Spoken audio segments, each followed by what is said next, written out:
SADC. The Southern African Development Community (SADC) have been in existence since 1980, when it was formed as a loose alliance of 9 majority-ruled states in Southern Africa known as Southern African Development Coordination Conference (SADC), with the main aim of coordinating development projects in order to raise economic dependence on the then apartheid South Africa. The founding members are Angola, Botswana, Lesotho, Malawi, Mozambique, Swaziland, United Republic of Tanzania, Zambia and Zimbabwe. SADC was formed in Lusaka, Zambia on April 1, 1980, following the adoption of the Lusaka Declaration, Southern African towards economic liberation. The transformation of the organization from the coordinating conference into a development community (SADC) took place in August 17, 1992. In Windhoek, Namibia, when the declaration and treaty was signed at the summit of heads of states and governments, thereby giving the organization a legal character. The member states are Angola, Botswana, the Democratic Republic of Congo, Lesotho, Madagascar, Malawi, Mauritius, Mozambique, Namibia, Seychelles, South Africa, Swaziland, the United Republic of Tanzania, Zambia and Zimbabwe. SADC headquarters are located in Gaborone, Botswana. Its goal is to further regional socio-economic cooperation and integration, as well as political and security cooperation among 16 countries in Southern Africa. The origin of SADC are in the 1960s and 1970s, when the leaders of majority-ruled countries and national liberation movements coordinated their political, diplomatic, and military struggles to bring an end to colonial and white minority rule in Southern Africa.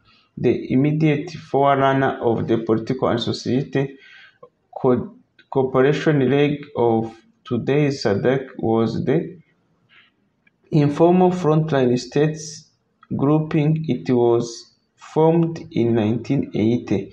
The South African Development Coordination Conference was the forerunner of the socio-economic cooperation leg of today's SADC. The adoption for 9 majority-ruled Southern African countries of the Lusaka Declaration on 1 April 1980 paved the way for the formal establishment of SADC in April 1980. Membership of FRS and SADC sometimes differ. SADC was transformed into SADC on 17 August 1992 with adoption of the founding members of SADC and the newly independent Namibia of the Windhoek Declaration and Treaty establishing SADC. The 1992 SADC provided for both socio-economic cooperation and political and security cooperation. In reality, the FRS was dissolved only in 1994 after South Africa's first democratic election. Subsequent efforts to replace political and security cooperation on a firm institutional footing under SADC's umbrella failed. On 14 August 2001, the 1992 SADC Treaty was amended. The amendment reread the oversaw of the structure, policies, and procedure of SADC, a process which is ongoing. One of the changes in that political and security cooperation is institutionalized in the organ of politics, defense, and security. One of the principal SADC bodies it is subject to the oversee of the organization's supreme body, the summit, which comprises the heads of states or government. The organization held its own multiple sport event in the form of SADC Games, which was first held in 2004 in Maputo. originally planned for earlier date in Malawi and Lesotho. Organization issued to abandonment of the plan, and the SADC issued a fine of 100,000 USD against Malawi. The first event in 2004 in Maputo resulted in over 1,000 youth under 20 from 10 countries taking part in the sports program, including athletics, football, netball, boxing, and basketball. In August 2019, SADC adopted Swahili as its fourth working language, alongside English, French, and Portuguese. Swahili, a language franco in African Great Lakes region, other parts of East Africa, and the rest degree part of Southern Africa. It is official language of Tanzania, Kenya, and Uganda, and of the African Union. SADC has 27 legal binding protocols dealing with issues such as defense, development, illicit drug trade, free trade, and movement of people. Protocol of Energy, intended to promote harmonious development of national energy policy. This development strategy set out tangible objectives for SADC and its member states for infrastructure development in energy and its subsectors of wood, fuel, petroleum and natural gas, electricity, coal, renewable energy, and energy efficiency and conservation. The Protocol of Gender and Development.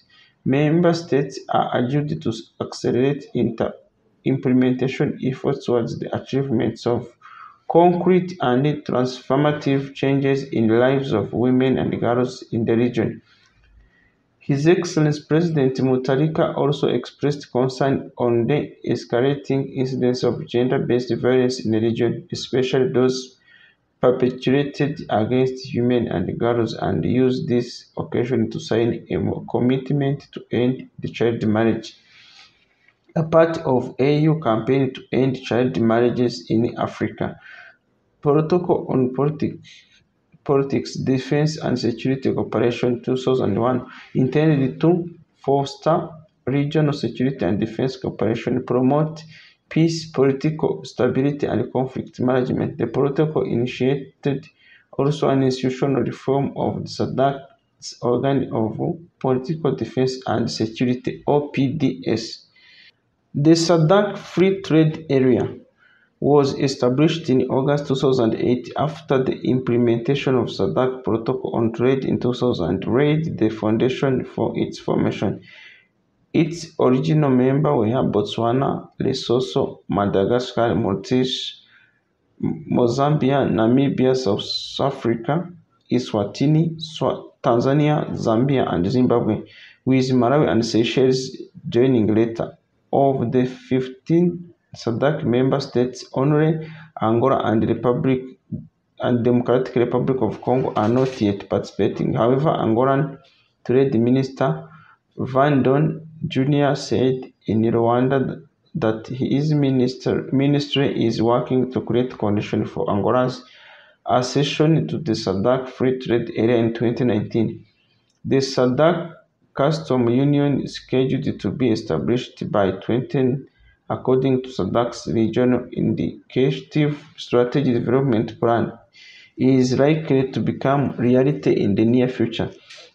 This is because the European Union's Economic Partnership Agreement with the inherent extra-regional free trade regimes provide for several SADC members more benefits than deeper regional market integration within the framework of SADC Custom Union. Since these SADC countries formed 4 different groupings to negotiate and implement different economic partnership agreements with the European Union, the chance to establish a SADC-wide common external tariff as prerequisite for a regional custom union is missed.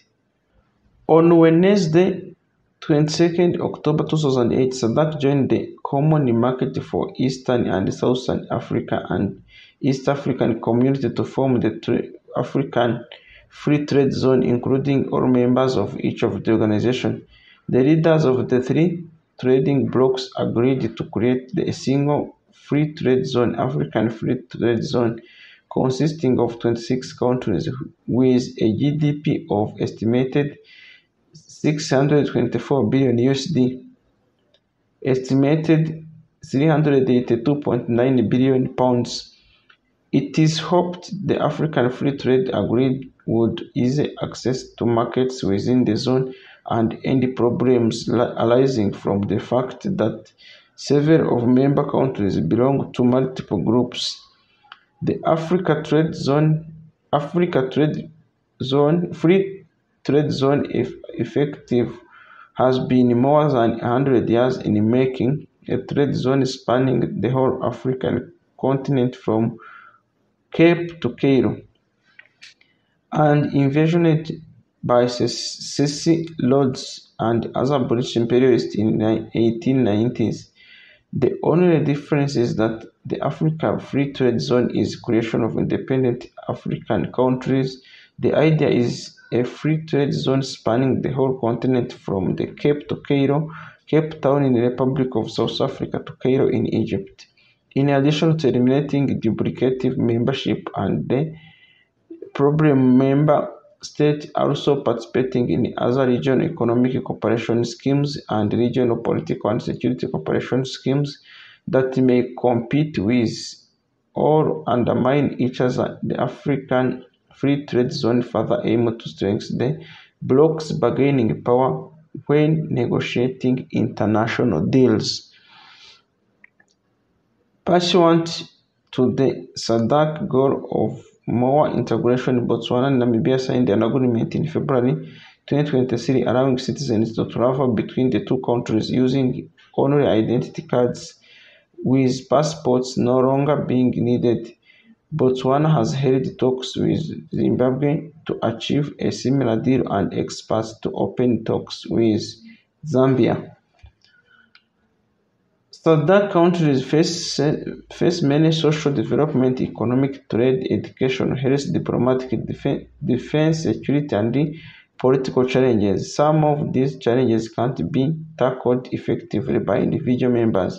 Cattle diseases and organized crime gang. Now, no boundaries. War in one country can suck in its neighbors and damage their economics. The sustainable development that trade could bring is threatened by the existence of different product standards and tariff regimes, weak customs infrastructure and bad roads.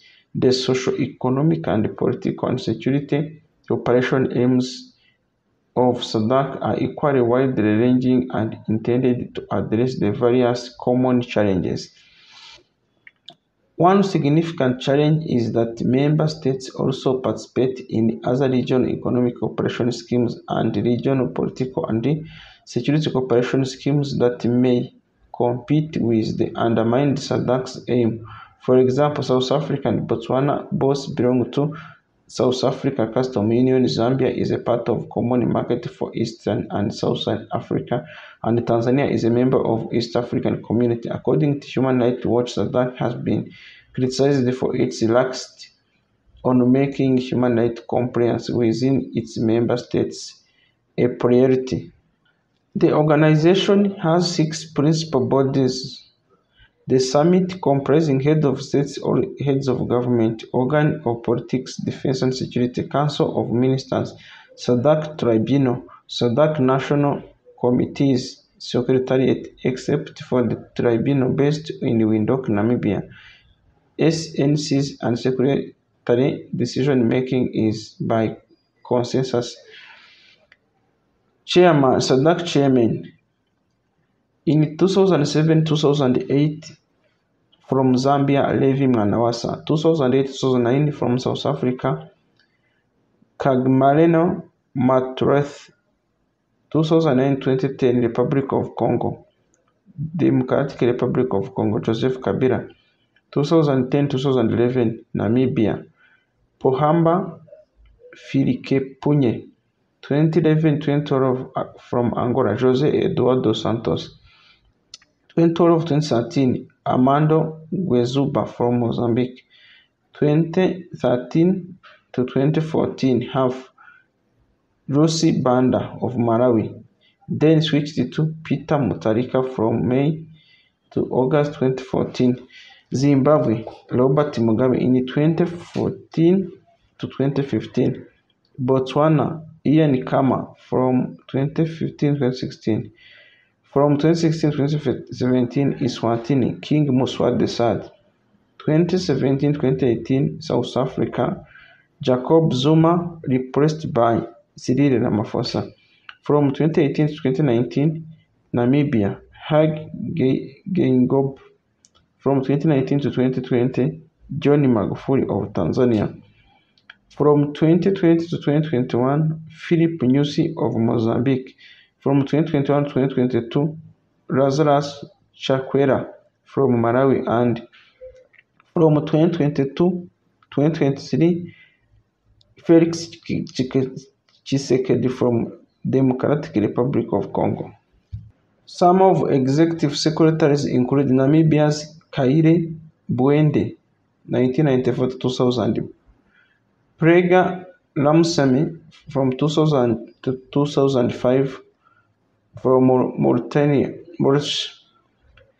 Thomas Saromao from 2005 to 2013 from Mozambique, Stagomena Tax from 2013 to 2021 from Tanzania, Elias Pendi Magos from Botswana from 2021 to present.